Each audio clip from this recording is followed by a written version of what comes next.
Ladies and gentlemen, welcome back to the Studio series. My name is Matt Philly, and this is my shed. If this is your first time watching one of my videos, I highly recommend you go back to the first episode and see the progression, how I got to where I am today.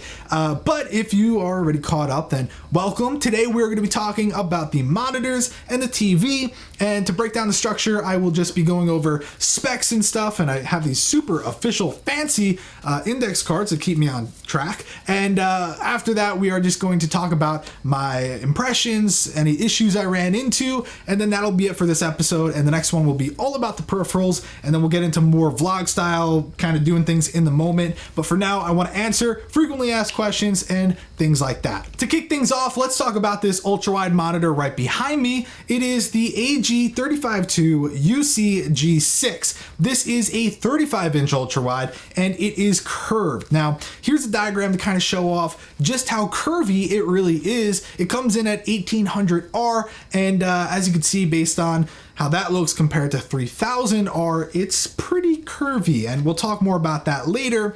Not necessarily a good thing for everybody, but definitely something I want to talk about. It is 3440 by 1440. It's a VA panel, 120 hertz, and it's 4 millisecond response time, as well as packed in with G-Sync, which I think is awesome and definitely a selling point for a lot of people. Now, I also want to let you know it does have DisplayPort 1.2, HDMI 1.4, 2 USB 3, and audio in and out. If you want to know more specifications, other inputs and things like that, definitely check out the link to it down below.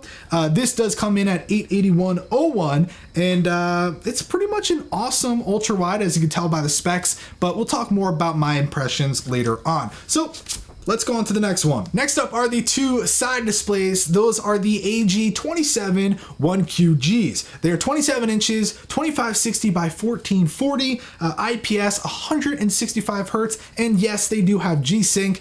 They also have DP 1.2, HDMI 1.4, 4 USB 3, audio in and out, and again, same deal as the last ones. If you want to actually check out more specifications and things like that, then check the link down below in the description. They do come in at $649.99 each, which is, yeah, it's crazy. These are some expensive displays behind me, but if you compare them to the other ones on the market and the specs and things like that, they are pretty much fairly priced. So definitely want to share my impressions. But before we do, let's just take a look at some unboxing footage that I have from when I originally received these monitors a little bit ago. All right, so now let's open up the 35-inch curved gaming monitor from AOC Gaming. Take a look up here. This is the AG35 UC G6. Just a bunch of letters and numbers. You can Google it. I'll leave a link to it down below.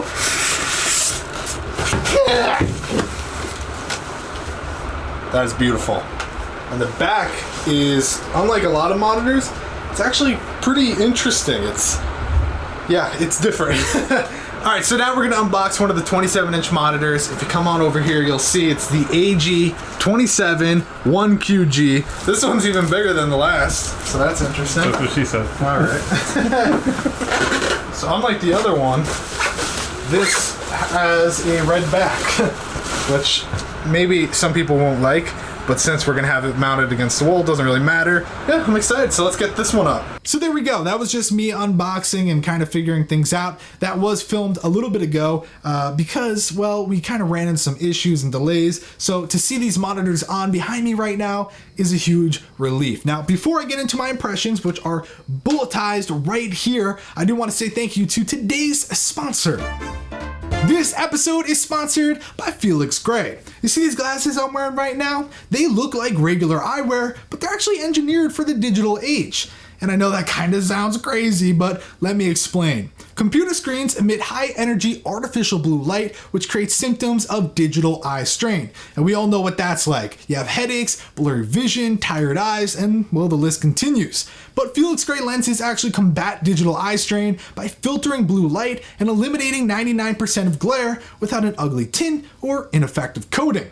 Now, for me personally, and a lot of you guys already know this, I kind of don't have a life. I literally sit in front of a computer all day, so my poor eyes are constantly being affected by blue light. But ever since I started wearing these, I've noticed an improvement each and every day. And currently at this point, after wearing them for a long time, I gotta say, not only do I look good, but I feel good. And guess what? Felix Gray lenses are available in readers, prescription, and even non-RX, which is perfect for you freaking bastards with 20/20 vision, or those with contacts. They start at only $95 and there's free shipping, returns, so do your eyes a favor and go check out Felix Gray by clicking the link in the description. Huge shout out to them for sponsoring this video and helping me out big time with the Studio. Oh, and real quick, I do want to show you that if you go to the Shop Now section and scroll down, you'll see Faraday. Those are the frames that I'm wearing, and I know everybody wants to look as good as I do, so choose Faraday in black and you'll look just as good as me. And whether you're picking these up or another frame, make sure you go to Fit Guide,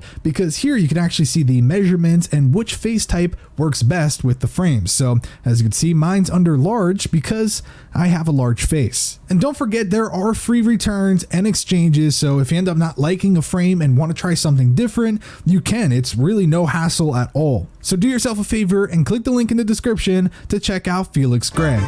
Okay, so let's talk about my impressions. I have 3 bullet points. The first one says that I wish I did 3 of the 27-inch displays. Now, that is in no way a diss on the ultra-wide. I think it's amazing if you are rocking a 1-monitor setup and you want to go into ultra-wide and you're highly into gaming and you're rocking an NVIDIA GPU. This is the way to go. I highly recommend it. I think it's amazing, but in this setup, I don't think it really was the best choice. So that kind of comes down to a few things. One, having an ultra wide in such a tight spot, in addition to 2 27-inch displays, is very consuming in terms of space. Because it is so tight, it's so wide to have that display, just a 27-inch would have been sufficient, and maybe would have helped with my speaker arrangement, which yes, was affected partially by my monitors. But in addition to that, the curve of this ultra wide is just too curvy. Now I like things curvy, right? But here it just wasn't ideal. Being 1800R is cool and all, especially in a single monitor setup, even if you have a monitor up above it. But in a situation like this, trying to get the monitors to look perfect is a pain. These are all, the mounts are 100% in, they're the same mounts, I should add that, but they are perfectly mounted, level, same dimension, everything about it is exactly the same. But because of the curve, they will never perfectly touch. That's just how it is, because it kind of goes out and it juts out and then it goes back in. So yes, technically these monitors are touching the side of the ultra wide perfectly, but because of the curve, they're never actually going to be 100% touching. So you can kind of see that if you went for even a 3000R ultra wide, it would look a little bit better. But if you had just 3 27-inch displays, it would look perfect. You know, everything would be absolutely perfect and just perfectly level. Also, these side displays are no slouch at all. And this kind of goes into my next point, but having the G-Sync and high refresh rate is amazing. And again, this does have 120 hertz. It is absolutely amazing, but goddamn, 165 hertz is no joke, and it is amazing. So piggybacking off of that, I said high refresh rates and G-Sync is amazing. So wow, I just kind of took the words out of my own mouth, but life-changing, literally life-changing. If you have never owned a setup, not necessarily like this, but just with a high refresh rate monitor, G-Sync or FreeSync or whatever the case is, you are missing out. And once you use it, and I'm not saying using it at your friend's house or something like that, I'm saying own it and use it for like a few gaming sessions. Going back to 60 hertz or whatever is just crazy. You really start to see like, wow, I am missing out on a lot and I should definitely upgrade. And that's what I recommend. Highly recommend upgrading to G-Sync and high refresh rates. Okay, so that's it for the displays. I do want to give a big shout out to AOC Gaming for being amazing and hooking me up with these. I highly recommend them. And again, I do recommend the ultra wide in its own, you know, not with any other monitor unless it's above. And then these, I think these 27-inch ones would make for an amazing triple monitor setup. And if not, even dual would be amazing if you're a Twitch streamer. These are amazing and I do recommend them. So there you go. If you have any other questions, leave them in the comment section down below and be sure to check out the links to them in the description. But now let's talk about the TV. The TV is from TCL. It's 65 inches and it's it's part of the 6 series, which is their latest and greatest. It only comes in 65-inch and 55-inch, so if you want to be able to get the latest and greatest from them, you gotta get one of the bigger TVs. If you do want a smaller TV from TCL, they make them, just not in the 6 series. Now, a lot of people are familiar with TCL. They're like more so on the newer side, I guess you could say, but they are like taking over everything. If you go into like a Best Buy or something like that, you're gonna see TCL. They are extremely affordable, which really kind of like is a pro and con, because pro, oh man, I'm saving money, but con, you're like, is it good?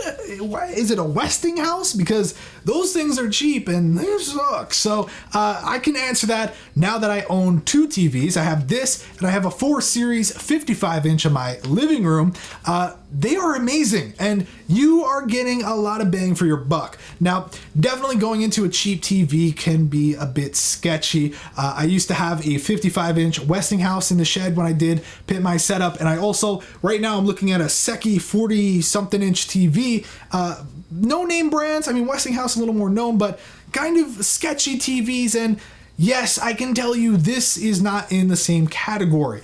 Yes, you are saving a lot of money, but no, you're not getting compromises for that. So this TV packs 4K UHD, HDR, natural motion 240, all that fun stuff. I don't want to sit here though and read off specs. If you're interested in specs, do yourself a favor, click the link in the description and check things out for yourself. If you're interested in color, whatever the case is, I highly recommend you intake that information yourself rather than just hear me spew off random boring things. I should mention that the TV right now at Best Buy is $969.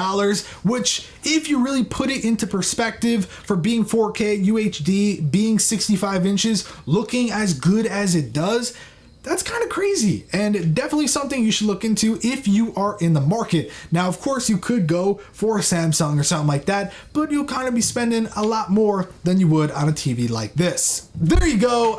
Thank you so much to AOC Gaming for hooking me up with these monitors. Huge thanks to TCL for hooking me up with this TV, and just thank you to you guys for watching and supporting me. I do appreciate it, and I can't wait for the next episode, which is all about the peripherals, and then we'll get into other fun stuff and more vlog style, which I think some of you are looking forward to. So let me know in the comment section down below what your thoughts are on these displays, and we'll take it from there. So thanks so much for watching. Be sure to give this video a like and subscribe, and with that said, I'll see you next time.